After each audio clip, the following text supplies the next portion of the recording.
So the online world has been buzzing with speculation ever since shocking revelations surfaced implicating Kim Kardashian and her notorious family in Diddy's illicit activities.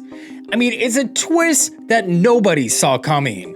Don't forget to like, comment, and subscribe, and ring the bell. Kim, long thought to be building her empire through legitimate means, now finds herself entangled in a web of deceit and exploitation. But it's not just about rubbing elbows with Diddy or just being friends with him.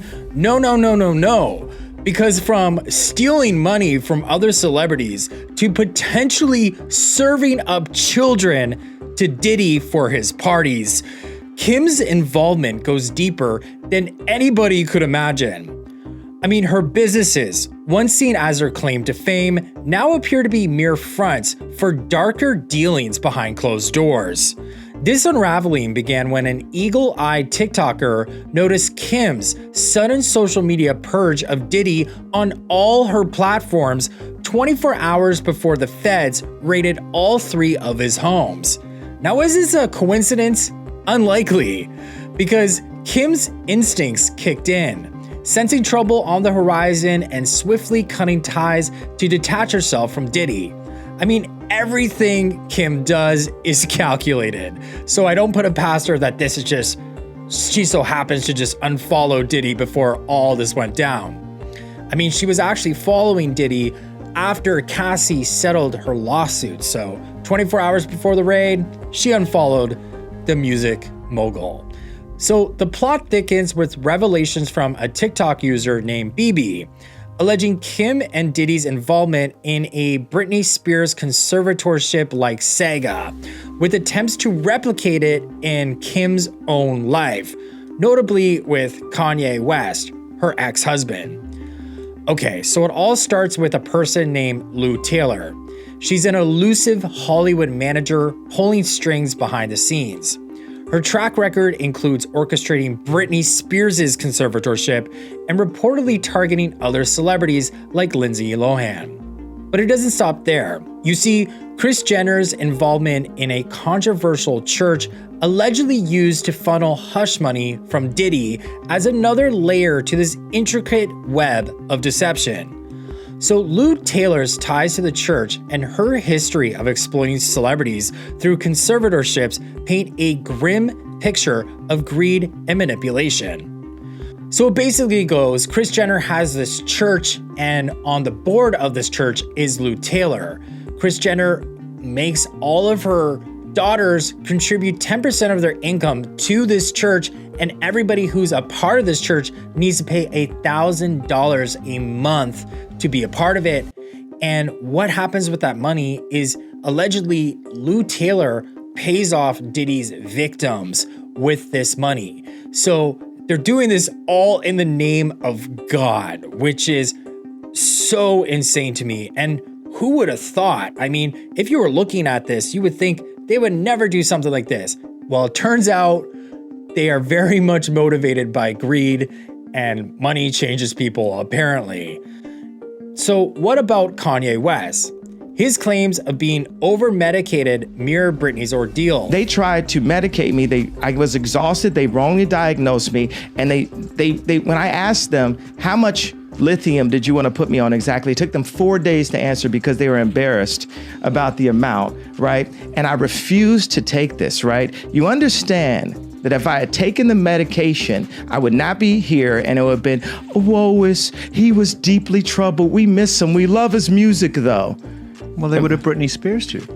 I mean, look at they would have Michael Jackson or worse, yeah. So look at what they did. Look at what they did to Britney. When she went in, she was tired, she was exhausted, she was in a bad way. But 10 years of that medication wrecked her brain. You can see it now. You can see there's not much of her left. Yeah, and you know what? They're right about Britney Spears, because taking one look at her Instagram, you can kind of see that there's definitely something off with her. I mean, this isn't the Britney Spears that I grew up with. It's very far from the oops, I did it again Britney that I saw. You know, I think it all changed when she shaved her head. But I want to know, do you guys just think Britney Spears is trolling? Because I read all the time that Britney is, you know, crazy in the headlines, and she pretty much grew up with that in the tabloids, and the tabloids did her really dirty. So I think she's kind of reversing the narrative and being like, you guys are calling me crazy, so I'm gonna start acting crazy.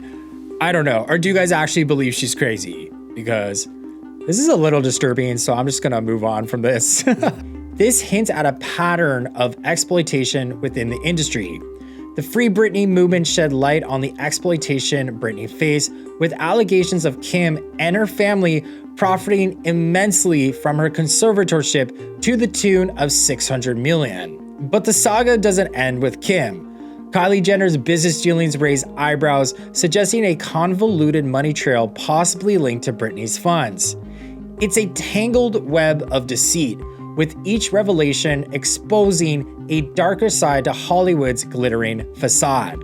But it gets even worse, because people are now speculating that Kim also had a hand in Diddy's ring itself. You know, the one that trafficked humans? Kim literally promoted a very disturbing campaign by Balenciaga, where there were children in some very inappropriate situations. This disturbing photo shoot included 6 children holding teddy bears, wearing esque bondage gear, fishnet tights, leather harnesses, and chains. Also, one of the bears has a bruised purple eye, implying a really strange connection between children. The bondage imagery was not only glorifying children, but also has extremely eerie undertones of child abuse alongside. In a few images, the children were also surrounded by very adult suggestive items like wine glasses, beer koozies, duct tape, stuff like that. In one of the photos, the duct tape reads Balenciaga, which many people online made the connection to Baal, an ancient Canaanite deity to whom children were sacrificed to. Kim willingly participated in this mess and got paid millions of dollars to promote it to her followers. And I remember something very specific about that campaign too. If you actually look at the photographs and look at the books on the table, you can see one of the books was actually artistic representations of CP. And it was known to be a favorite book by predators, which is absolutely disturbing that they would put that in the photo shoot. And I guess they thought maybe no one would notice, but they got called out. And it's so crazy to me that Kim continues to promote this brand. So as the truth unfolds, one thing becomes clear. Behind the glamour and fame lies a shadowy world of exploitation and greed, where the vulnerable are preyed upon for profit. And Kim Kardashian, once hailed as a savvy businesswoman, now finds herself at the center of a scandal that threatens to unravel her carefully constructed empire and perfect image. What do you guys think? Sound off in the comments below. And if you enjoyed this video, hit my face right here. And either way, if you didn't enjoy this video, you can take some aggression out by hitting it too. See you guys in the next one. Bye.